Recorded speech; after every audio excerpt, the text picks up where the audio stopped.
Irmãos e irmãs, 25º domingo do tempo comum do ano B, 19 de setembro de 2012, Evangelho de Marcos 9, 30 a 37. A pergunta que eles não têm coragem de expor para Jesus é: quem é o maior dentre eles? Nós poderíamos dar também como título para esta meditação, a partir desse Evangelho: onde estará a nossa grandeza humana? Em que consiste a grandeza humana? O pano de fundo desse Evangelho são os anúncios da paixão, que se repetem 3 vezes no Evangelho de Marcos, sempre havendo incompreensão e confronto. Tanto os discípulos como também nós hoje queremos ser mais do que instintos, do que impulso para o domínio, pelo poder, para o poder, a riqueza. Porque o grande sentido da vida cristã, mas da vida em geral, está no serviço. E não só no serviço, mas no serviço gratuito, sem pretensões, sem interesses, vantagens ocultas ou segundo as intenções. Deus quer a vida e a liberdade para todos.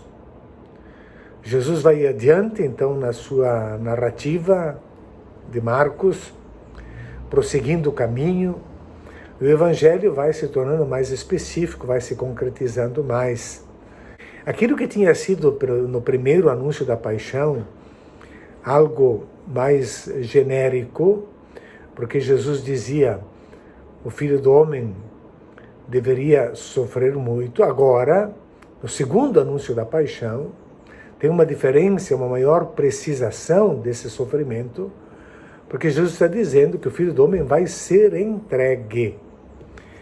Agora tem uma diferença, esta bem grande, e usa este verbo paradídome, nas mãos dos homens, e eles o matarão.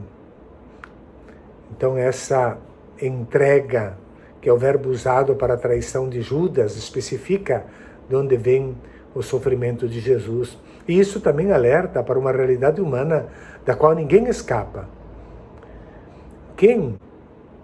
Que mesmo quem serve na comunidade, como Jesus, não está livre de incompreensões, ingratidão, inveja e até ódio. Ser cristão não significa não ter problemas.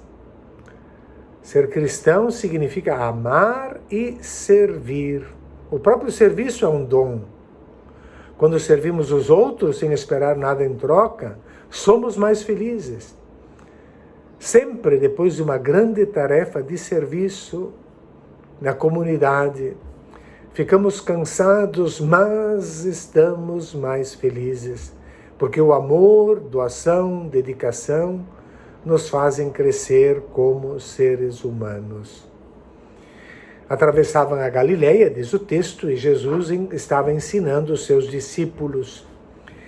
Ensinava o quê? Ensinava sobre a sua paixão, sobre o seu futuro. Ele é o Filho do Homem, isto é, ele é o homem que tem condição divina, que vai alcançar a plenitude humana. E o Filho do Homem vai ser entregue nas mãos dos homens. Os homens quem são? Os homens aqui são aqueles que não suportam o projeto de Deus para toda a humanidade. Se Jesus foi entregue, traído, o caminho da evangelização não é de rosas e flores. Daí dois pontos, segundo ponto, que nós podemos meditar. Então, primeiro, Jesus vai ser entregue, traído. Segundo, o problema das provações que vamos encontrando, porque ninguém é poupado. Essa temática aparece bem claramente no livro da sabedoria, que os ímpios tentam aquele que é justo, e na carta de Tiago. Quem é justo torna-se alvo de maquinações, de ciladas, porque os homens se sentem questionados pela presença do justo. Os discípulos podem ter inveja uns dos outros, como diz Tiago, e onde há inveja e rivalidade estão todas as desordens e toda espécie de obras más. Mas das obras más, dos ataques, ninguém está livre. E especialmente quem trabalha para o bem dos pobres. Das obras más, podemos também ser os atores.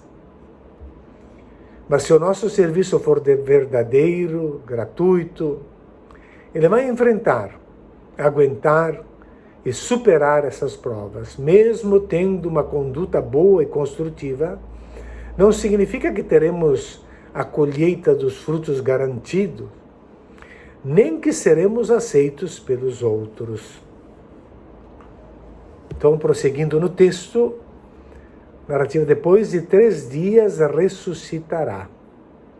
Os 3 dias não são simplesmente cronológicos, 72 horas, mas o número indica 3, a divindade. O tempo completo, o tempo necessário, o tempo pleno. E Jesus falou muito claramente, não por meio de parábolas nesses ensinamentos, mas os discípulos, porém, não compreendiam essas palavras e tinham medo de perguntar.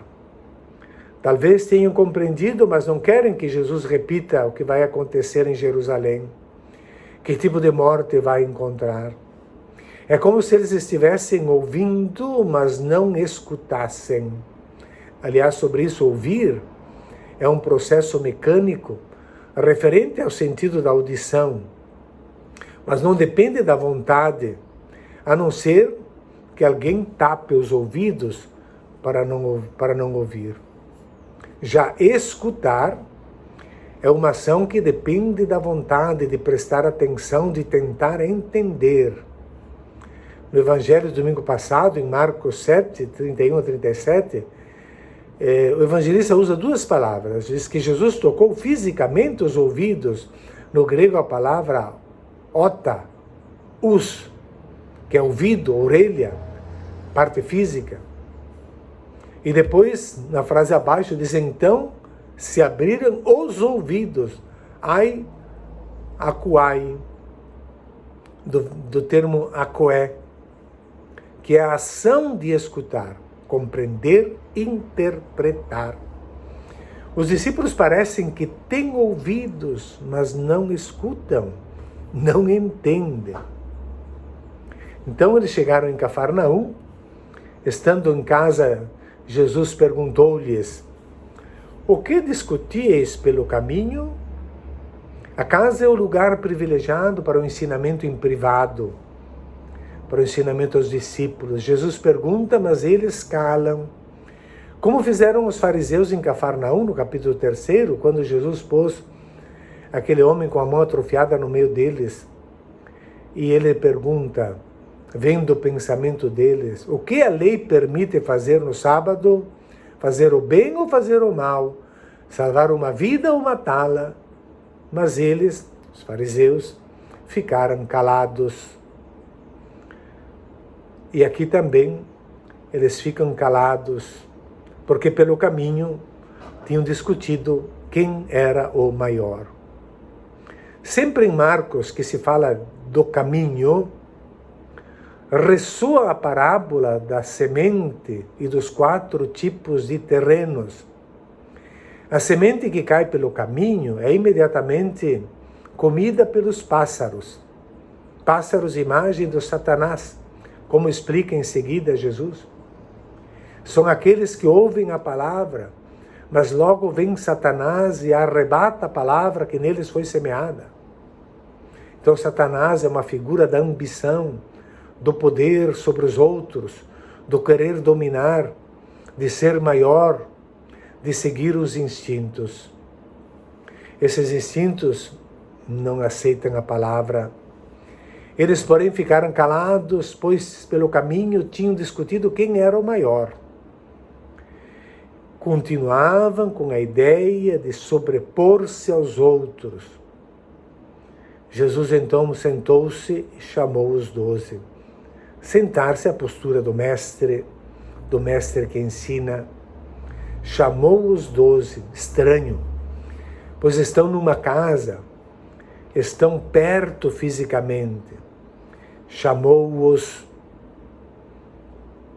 certamente no sentido que quer aproximá-los da palavra, não fisicamente, da palavra. Parece que acompanham Jesus fisicamente, mas não o seguem no pensamento. E lhes disse: se alguém quiser ser o primeiro, seja o último de todos e aquele que serve a todos.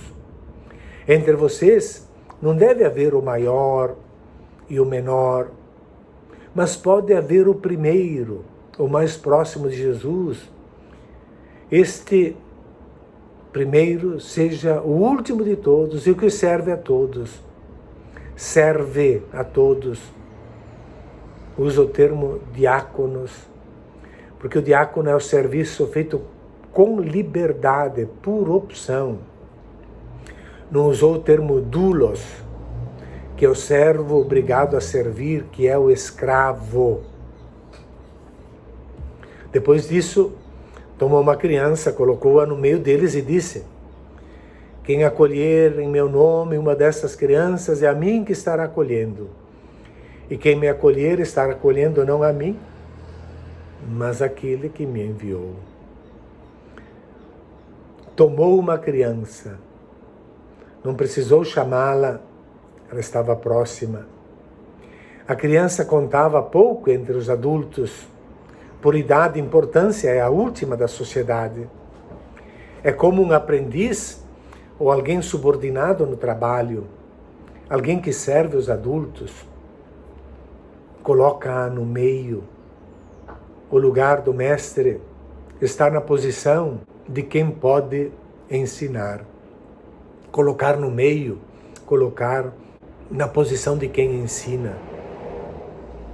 E abraçando-a, disse, e o abraço aqui é símbolo de identificação. Quem acolher em meu nome uma dessas crianças, o serviço então é o que identifica o discípulo de Jesus. O serviço feito com liberdade, diáconos, não como escravos, mas como um serviço voluntário. O acolhimento dos últimos na sociedade é o que permite a presença contínua do Pai no seio da comunidade, porque este está acolhendo a mim. E quem acolhe a mim, não acolhe a mim, mas aquele que me enviou. A Eucaristia é acolher o pequeno. Lembremos que Jesus está ensinando a igreja, ensinando os discípulos.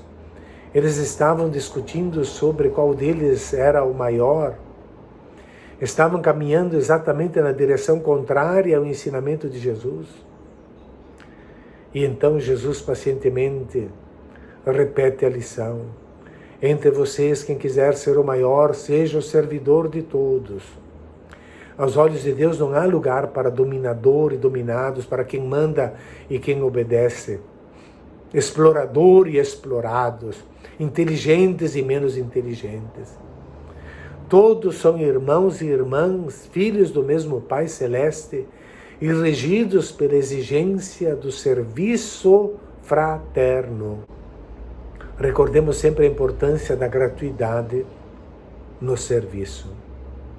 Trabalhar pelo Evangelho com gratuidade, liberdade, sem pretensões de dominar, sem querer arrancar prestígio, obter força, poder, aparência, e nem mesmo exigência de ver os resultados do trabalho. Tenhamos bem firmes no coração esta convicção.